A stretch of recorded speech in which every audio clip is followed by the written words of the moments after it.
Ее называют принцессой джаза, хотя сама она давно уже переросла любые ярлыки. Она покорила мировую сцену, заставила аплодировать себе лучших джазменов мира и стала живым воплощением музыкальной свободы. Представьте себе картину. Культовый джазовый фестиваль в Монтрё. На сцене за роялем молодая, хрупкая девушка из Баку. В зале сидят искушенные критики и мировые звезды, которые видели все. Но прямо сейчас у них на глазах ломаются все законы музыкальной физики. После финального аккорда гробовая тишина на пару секунд, а затем зал буквально взрывается. Ее зовут Азиза Мустафазаде. Девушка, которая совершила невозможное. Она взяла строгую, закрытую культуру азербайджанского мугама и скрестила ее с бунтарским западным фьюжном. За этим феноменальным успехом, за миллионными тиражами дисков и признанием джазовых титанов скрывалась и куда более глубокая драма. В этом видео разбираем феномен Азизы Мустафазаде. Beşer terbiye eder, terbiyetle dünyada fenadır, seviyesi son.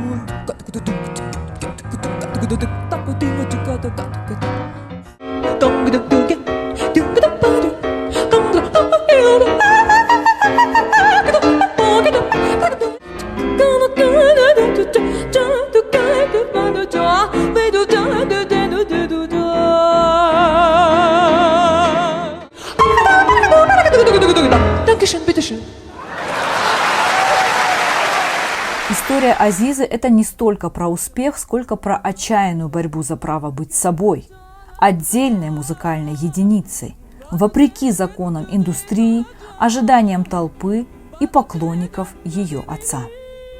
По ходу этого повествования предстоит ответить на 3 ключевых драматичных вопроса. Вопрос первый. Что это? Азиза родилась с генетическим кодом, который предопределил ее триумф и одновременно одиночество. Ведь быть дочерью Вагифа Мустафазаде, человека, создавшего джаз-мугам, означало получить в наследство колоссальный дар. Вопрос второй.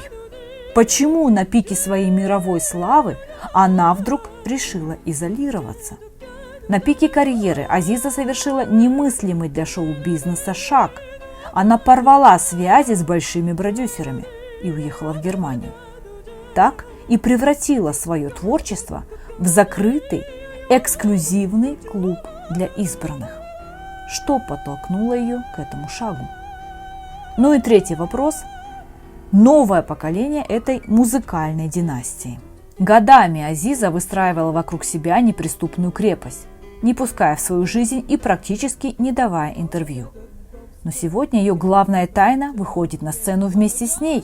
Ее сын Рамис Хан, который унаследовал тот самый семейный музыкальный код.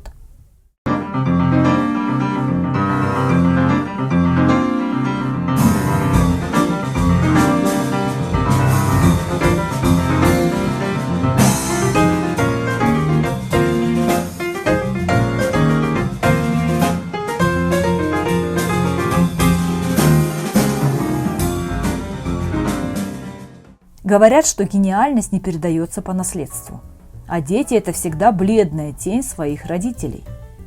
Да, частенько это именно так и бывает. Но в случае с Азизой Мустафазаде этот закон дал сбой. Итак, нам нужно вернуться в Баку 60-70-х годов и познакомиться с ее отцом Вагифом Мустафазаде. Он был фигурой космического музыкального масштаба. В эпоху, когда советская власть смотрела на джаз с подозрением, он совершил то, что казалось немыслимым. Взял традиционный азербайджанский мугам, древнюю, глубоко медитативную, строгую музыку, построенную на тончайших микроинтервалах и сложной импровизации, и соединил ее с американским джазом. Представьте себе эту невероятную химию. Свобода западного свинга и гармоний сталкивается с мистической философией Востока. Так родился джаз-мугам. Уникальное направление, основоположником и королем которого стал Вагиф. Вагиф начинал играть джаз еще в те годы, когда саксофон в СССР приравнивали к холодному оружию, а джаз считался враждебным идеологическим элементом. Ему приходилось буквально пробивать стены советской цензуры, чтобы выступать. В 60-х годах он был вынужден уехать из Баку в Грузию, так как в родном городе его новаторство не принимали чиновники от культуры. В Тбилиси он создал знаменитое трио «Кавказ», и именно оттуда началась его всесоюзная слава. Его джазовая коллекция состояла не только из колоритных национальных композиций, десятки произведений были написаны и в русле классических джазовых традиций. Он писал и симфоническую, камерную музыку. Всего за свою короткую жизнь он написал более 1200 произведений. Его музыку крутили по запрещенному в СССР «Голосу Америки».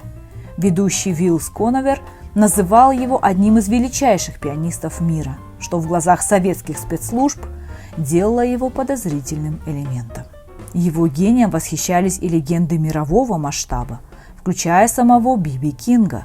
Так, согласно апокрифам, Би-Би Кинг сказал как-то Вагифу: «Меня называют королем блюза, но если бы я играл как ты, то считал бы себя богом».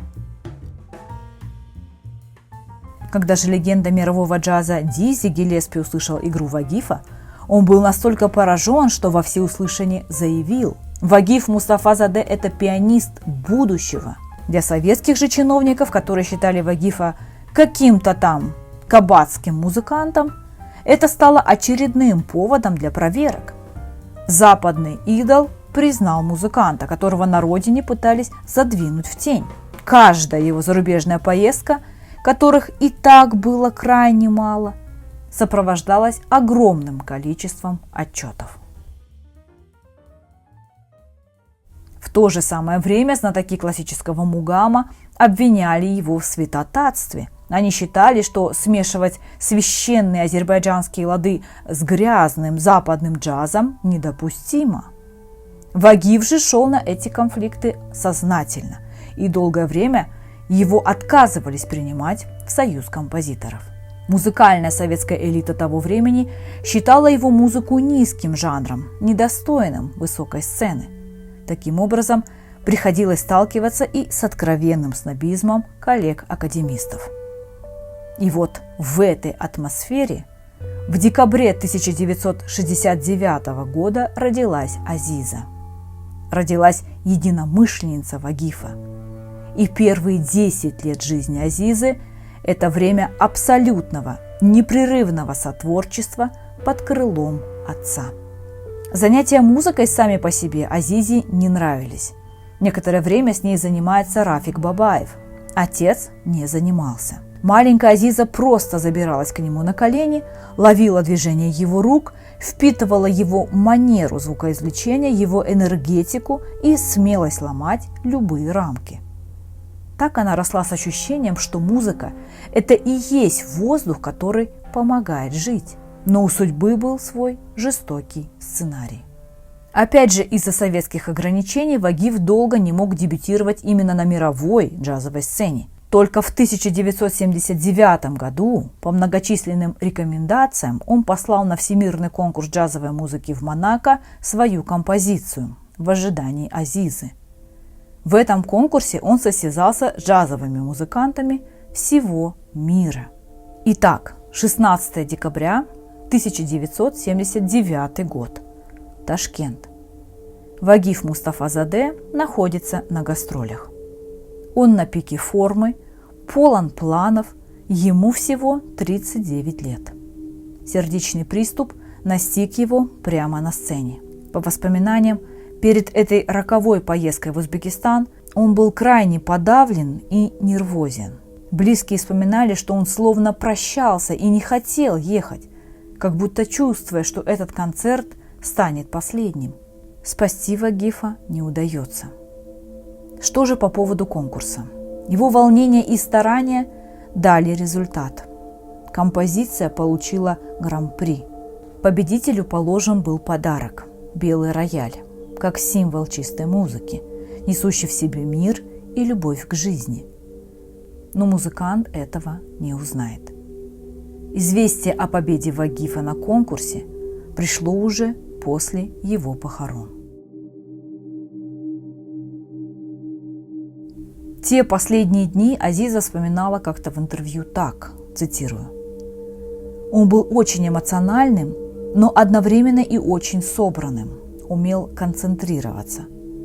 Дисциплину очень любил, опоздания музыкантов его просто выводили из себя, а в жизни был совершенно незащищенным, даже растерянным и очень заботливым при этом. Утром всех будил, делал замечательный чай. Завтрак для нас был отдельной традицией. В ожидании Азизы он написал, когда я после каникул с бабушкой возвращалась домой. Понимаете, он всегда чувствовал, что уйдет молодым. И мне кажется, боялся, что не дождется меня. Когда я после каникул приехала и увидела его глаза, я их очень запомнила, но только через несколько лет поняла, что это были глаза человека, который уходит. Потом я встречала людей с таким выражением глаз, которые тоже вскоре умирали. Это невозможно описать словами». Конец цитаты. Время не лечит. Никогда душевная рана, вот кровь, которая из раны душевной течет, она никогда не сворачивается. Не происходит этого тромба, говорят на таком вот медицинском языке. Она всегда кровоточит. Так в один миг мир десятилетней Азизы рушится. Девочка, которая только-только начинала расправлять крылья под защитой гениального родителя, в один день осталась один на один с огромным миром. И с этого момента ее детство закончилось. Мало кто знает, что до брака с матерью Азизы, Эльзой, Вагиф был женат на Нармин. Этот период его жизни часто оставался в тени из-за последующей славы Азизы. От первого брака у Вагифа есть дочь Лала Мустафазаде. Когда Лала была еще совсем маленькой, родители развелись. Девочка жила вдалеке от отца, но унаследовала от него не только фамилию, но и талант. Правда, Лала выбрала для себя несколько иное, чем ее отец, направление – классическую музыку. В 90-91 годах двоюродная сестра ее отца, Афа Алиева, помогла девочке поехать на международный конкурс пианистов во Францию. Оказала и, как сейчас говорят, спонсорскую поддержку и помощь в сборе документов. Лала взяла гран-при. После Лала Мустафазаде преподавала в Парижской консерватории. В настоящее время вроде бы работает в Гранд-Опера.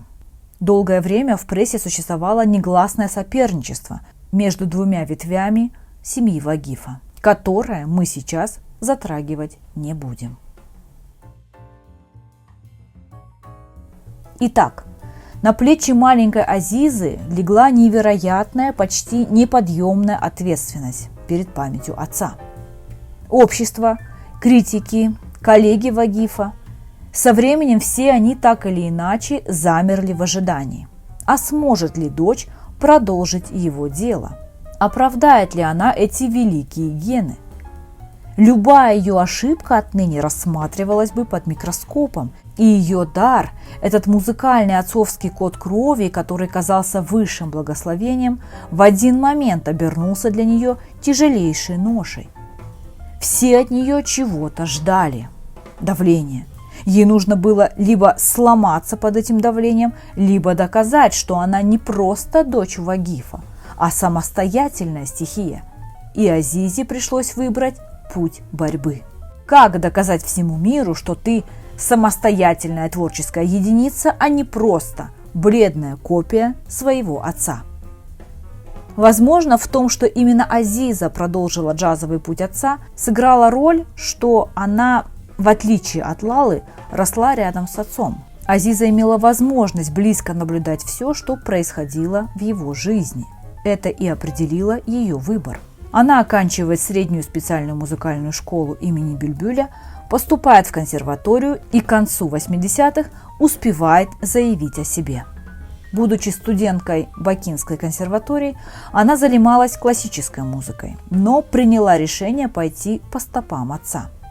Так, в 1986 получает золотую медаль на джазовом фестивале в Тбилиси. А в 1987 занимает первое место на вокальном конкурсе «Дебют».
Итак, Азизе 18 лет, и она отправляется в Вашингтон на международный джазовый конкурс имени Телониуса Монка. На сцену выходит юная девушка из Азербайджана. Происходит культурный шок. Азиза занимает почетное 3-е место. Это место она делит с американцем Мэттом Купером. Но дело было даже не в медали. Азиза сделала то, к чему американская публика просто не была готова. Она не стала копировать манеру игры темнокожих пианистов. Вместо этого она привезла с собой нечто абсолютно экзотическое и глубокое. Закрытая, сакральная восточная традиция мугама в ее руках буквально разорвала академические шаблоны западного джаза. Она играла с такой экспрессией, словно от этого зависела ее жизнь. Параллельно со своими безумными скоростными фортепианными импровизациями она начала петь. Но это был не обычный джазовый скет, это были сложнейшие мистические вокализы.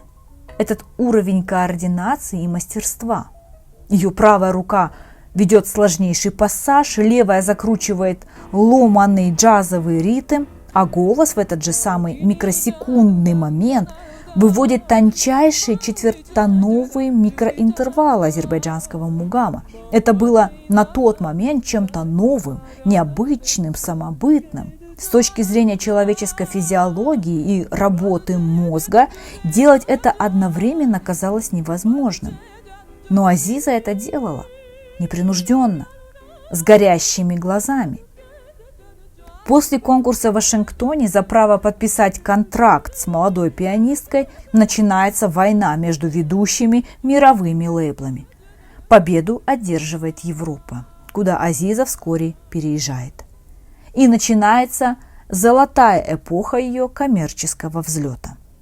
Один за другим выходят ее знаковые альбомы. В 1991 году Columbia Records выпустит первый диск никому неизвестной азербайджанской пианистки и певицы Азизы Мустафазаде, который получит благожелательные отзывы. Все композиции на нем ее собственные. В ее игре усматривают влияние Чика Корея и Кейта Джарета. Особенно отмечают необычное пение. Хитами станут 2-й и 3-й диски. Диски раскупаются огромными тиражами, что для инструментального этноджаза показатель просто космический. Европейская критика также в восторге. Азиза получает престижнейшую немецкую премию «Эхо Джаз». Крупнейшие концертные залы мира выстраиваются в очередь на месяцы вперед, чтобы заполучить ее шоу. Именно в этот период за ней окончательно закрепляется статус принцессы джаза.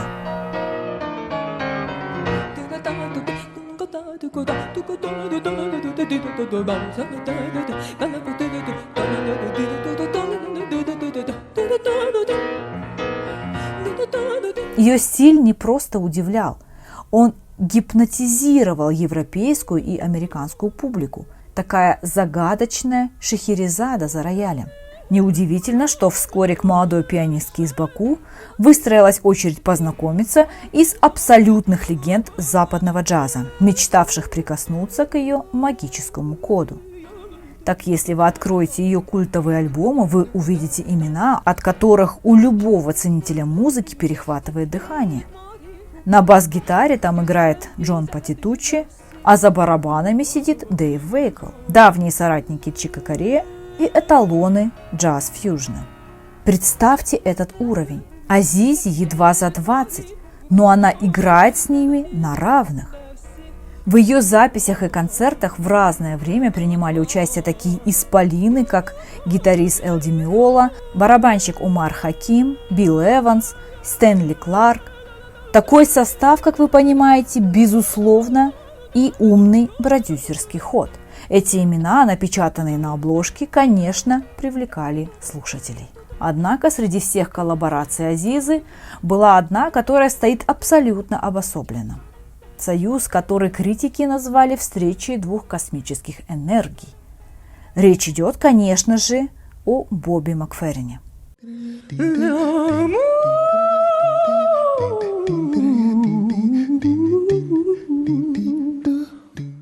Взаимоотношения Азизы Мустафазаде и легендарного Бобби Макферрина, автора культового хита «Don't Worry, Be Happy», и абсолютного гения вокальной импровизации выходили далеко за рамки обычного шоу-бизнеса.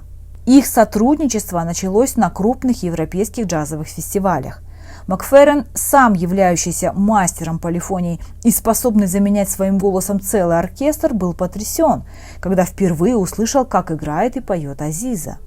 Их совместные импровизации на сцене напоминали шаманский ритуал. Бобби ловил ее сложнейшие фортепианные пассажи на лету, отвечая своим невероятным диапазоном, а Азиза подхватывала его вокальные щелчки и свист, превращая их в мугамные напевы. Макферрин не раз публично признавался в восхищении ее талантом. Джазовое сообщество до сих пор вспоминает их совместные выступления как моменты, когда музыка преодолела земное притяжение. Почему этот дуэт вообще стал легендарным? Потому что Макферрин, привыкший полностью доминировать на сцене и подчинять себе любую аудиторию, в лице Азизы встретил равного себе ментального титана. Она не подстраивалась под его статус, а он же преклонялся перед ее восточной свободой. Именно после таких музыкальных встреч даже ходили слухи об их любовных отношениях. Но это были лишь слухи. Азиза получила все, о чем мечтает любой музыкант. Деньги, мировое признание, контракты, стадионные аншлаги. Музыкальная индустрия – это огромный циничный конвейер. И когда этот конвейер находит уникальный самородок вроде Азизы Мустафазаде, он запускает проверенную схему. Схема проста. Взять сложную, аутентичную музыку, причесать ее, обрезать «ненужное» в кавычках и сделать более коммерческой, понятной широким массам и продавать миллионными тиражами по всему миру. На языке продюсеров это называется оптимизацией продукта. На языке Азизы это называлось предательством самой сути искусства. На пике своей европейской популярности пианистка столкнулась с жестким давлением со стороны крупных музыкальных лейблов. Продюсеры деликатно, но настойчиво предлагали ей упростить структуру ее многоуровневых, очень длинных композиций. «Азиза», — говорили ей, — «зачем тебе эти сложные четвертоновые переходы во вступлении? Зачем все эти ломаные полиритмические пассажи в стиле Баха? Давай сделаем упор на легкий поп-джаз, добавим электроники, сократим импровизации до радиоформата в 3 минуты». Понятное дело, ее пытались подогнать под тренды, под продажи, под стандарты большинства, превратить в предсказуемый и легко продаваемый бренд. Один из подобных стандартов, кто не совсем понимает, о чем я, это была Ванесса Мэй. И конфликт с правилами коммерческого шоу-бизнеса стал неизбежен. И Азиза осознанно разрывает контракты и уходит в свободное плавание. Она будет работать сама. без лейблов. Она обосновывается в Германии и выбирает путь абсолютно независимого художника. Но здесь возникает логичный вопрос. Как выжить артисту без агрессивного маркетинга, ротаций и гастрольного графика? Ее концертная деятельность с тех пор носит исключительно избирательный, точечный характер.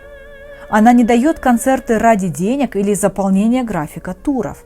Каждое ее появление на публике – это штучный, эксклюзивный продукт.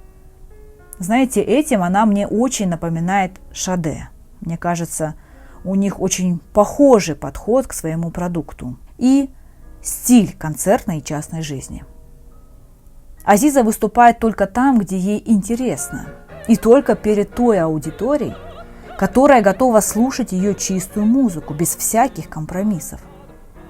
Из-за этого ее география, безусловно, также сузилась до приоритетных для нее культурных центров. Так основная медийная активность сосредоточена в Европе, но особое место в ее сердце занимает Азербайджан и Турция, где ее концерты всегда становятся национальным событием. Так из мегапопулярной джазовой пианистки она превратилась чуть ли не в мистическую фигуру, чьи очень редкие выступления фанаты теперь ждут годами. Когда мы говорим о музыкальной независимости Азизы Мустафазаде, важно понимать, что за ее гордым одиночеством на вершине всегда стоял один важнейший человек – ее мать Эльза Мустафазаде. Певица, музыковед, женщина невероятной внутренней силы. Именно она в самые тяжелые годы после смерти Вагифа стала для молодой Азизы тем самым невидимым щитом. Эльза закрывала дочь от цинизма музыкальной индустрии, оберегала ее хрупкий внутренний мир, вела ее дела и помогала сохранить чистоту ее музыкального стиля. Это был неприкасаемый союз матери и дочери. И когда Азиза сама стала матерью, этот опыт перерос в нечто гораздо большее. Рождение сына Рамизхана открыло совершенно новую главу в ее жизни. Азиза, помня, как ее собственная мать защищала ее талант, выстроила и вокруг маленького Рамиза идеальную развивающую среду. Она не давила на него, не заставляла из-под палки часами учить упражнения, гаммы и этюды ради удовлетворения амбиций знаменитой династии. Она просто позволила ему расти внутри музыки, впитывать ее так же естественно, как когда-то впитывала она сама. Азиза говорит, что в музыкальную школу он не ходит. Она показала ему все сама. Пока он хочет, он играет, а захочет бросить – пожалуйста. Быть ребенком известного артиста – это всегда тяжелое испытание. Но быть внуком Вагифа Мустафазаде и сыном Азизы – это психологический груз совершенно иного порядка. На Рамизхана с самого рождения смотрели не просто как на перспективного мальчика, а как на уже третье поколение музыкальной династии. Окружающие опять подсознательно ждали. Когда же он сядет за рояль? Теперь он выходит с мамой на сцену. Люди, как обычно, наводят лупу теперь уже на него, пытаются сравнивать. А сможет ли он переиграть деда? Повторит ли он безумную фортепианную технику матери? С профессиональной точки зрения, это классическая ловушка для детей-музыкантов во втором-третьем поколении. Пытаясь соответствовать ожиданиям критиков, они часто начинают копировать своих предков, превращаются в их бледные копии и так и остаются в их гигантской тени. Справляться с таким синдромом завышенных ожиданий невероятно трудно. Азиза справилась. Было очень нелегко. И Рамизхану опять проходить тот же самый путь?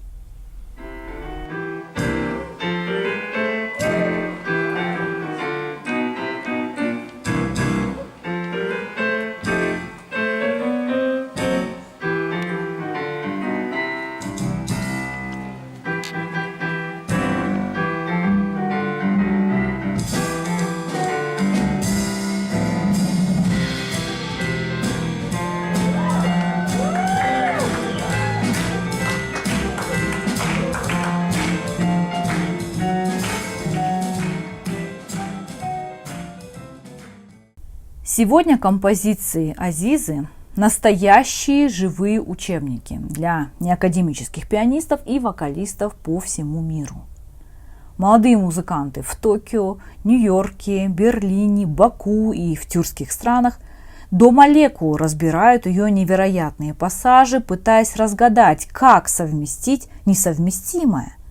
Выверенность Баха, свободу свинга и мистическую полифонию Востока. Азиза никогда не разрывала и ту самую ментальную пуповину, которая связывает ее с родной землей. Зов Баку всегда звучал в ее музыке. Не так давно Азиза Мустафазаде сделала публичное заявление, которое отозвалось в сердцах миллионов ее соотечественников. Она объявила о своей готовности дать большой, важнейший концерт в Шуше, культурной столице Азербайджана. Насколько я правильно поняла, это ее мечта. Она еще пока что там не выступала. Если это не так, поправьте меня. Для нее это не просто очередной пункт в гастрольном графике, от которых раньше она так легко отказывалась ради своего уединения. Это возвращение. Это символическая точка, в которой ее музыка, объехав весь земной шар и покорив главные джазовые площадки планеты, возвращается домой. Сегодня пианистка и певица Азиза Мустафазаде, несомненно, гораздо известнее своего отца. Записи Вагифа почти нереально найти в европейских или американских магазинах. А Азиза выпустила уже 10 студийных альбомов на престижных фирмах Columbia и Decca. Сама она очень часто в каждом интервью вспоминает своего отца и говорит, цитирую: «Мне сложно было сидеть на концертах отца. У меня слезы на глазах выступали. Я и сейчас не могу слушать его записи. Тяжело. У меня такое бывает, когда я слушаю Марию Каллас, произведения Пучини, Верди и папу. Есть такая чудовищно сильная музыка, как вулкан. Меня он, по большому счету, не успел ничему научить. Я ведь поздно начала играть. Я вообще музыкой заниматься не хотела, свободу любила. А он говорил маме: оставь ее в покое, она начнет заниматься, когда сама захочет. Я умру, а она вместо меня останется. Он вообще меня всегда защищал, говорил: моего ребенка не трогать».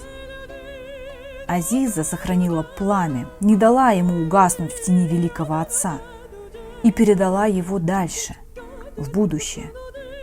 Свободное, музыкальное и абсолютно уникальное. У настоящей музыки нет границ, нет национальности, у нее точно нет и срока годности. Какая композиция Азизы цепляет вас больше всего? Пожалуйста, делитесь этим в комментариях. Не забудьте подписаться, чтобы не пропустить новые разборы. Спасибо, что посмотрели. Оставляйте, пожалуйста, свою реакцию. Подписывайтесь на мой канал. Всем пока!